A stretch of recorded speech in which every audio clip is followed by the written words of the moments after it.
Makasika ny azakaza-piarakodia kosa no isa rahantsika amin'ny takariva ity Tontosa ny 12 hatramin'ny 17 ny volana jolay lasa teo ny fifaninanana fanamorina fiarakodia andiany voalohany eo amin'ny Rallye Amoron'i Mania ary ihany koa fiadiana ny deuxième manche championnat national. Voalohany moa no nanatanterahana izany fifaninanana izany ivelan'ny renivohitra amin'ny ankapobeny nefa tsara ny vokatra azo tao anatin'izany.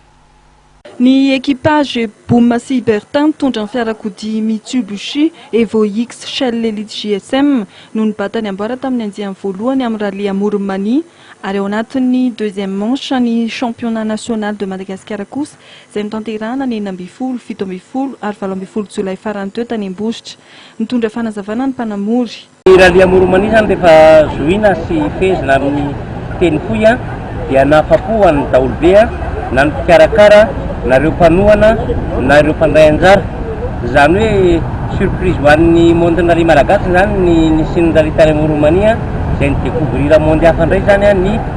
ataoko hoe au niveau piste zay resabo zay sy au niveau organisation ny rallye malagasy izay ataoko hoe tsara ny mpandraisany zareo tany Amoron'i Mania mahay mandray zavatra ary zareo tonga dia tafita avy hatrany le izy zany akory tsy miteny hoe tsisy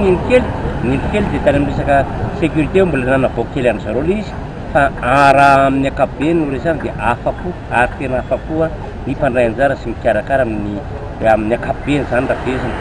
Ny lalana 80% ny lalana zany tena sanay no miteny fa tena meny fiderenany tamin'ny fanomanana zany fikarakarana zany satria tena lalana natao an'ny rallye marina izy sady teknika misy ny rehetrarehetra zany misy ny rapide misy teknika ary tena hita mihitsy hoe mendrika raha ohatra ka hoe mbola misy ny deuxième édition zay efa nyresahany zareo hoe isaky ny deuxième édition amin'ny 2016 dia sitraka stela ho anay mpandray anjara zany ary teraina manokana ny mpikarakara zany ny arena groupe sy ny fédération sport automobile sy ireo mpanohana maro samihafa fa resara amin'ny ankapobeny fotsiny izy hoe tsy misy azo afenina fa tena resy lahatra izay fa afaka eritreretina ny rallye maromaro any amin'ny faritra Amoron'i Mania amin'ny taona manaraka. Somary niteraka disadisa teo amin'ny mpifaninana ny adosona kely teo amin'ny fitsarana kanefa ny fisainana sport an-trano naroson'ny équipage Boum Bertin. Zay amin'ny sportif anay dia manaiky zay ny lahatra sy ny anjara sy ny resaka hoe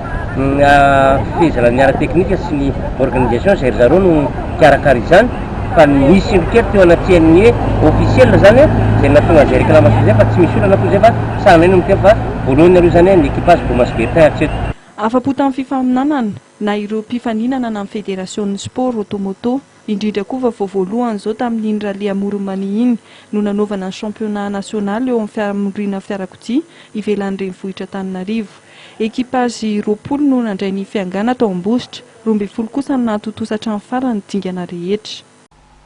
Dia zay vaovao makasika ny azakaza-piarakodia izay ihany koa tompoko lasa tompoko vavy no ametrahana ny veloma ao amintsika amin'ity takariva ity saorana amintsika ihany koa tsy nisaraka tamin'ny fahitalavitra ma-TV tao anatin'izay fotoana ny fampalalam-baovao zay inona fa tsy saraka amin'ny ihany koa ianao ao anatin'ireo toy ny fandarana samy hafa mametraka ny veloma mandrapitafa ho amin'ny manaraka indray veloma tompoko.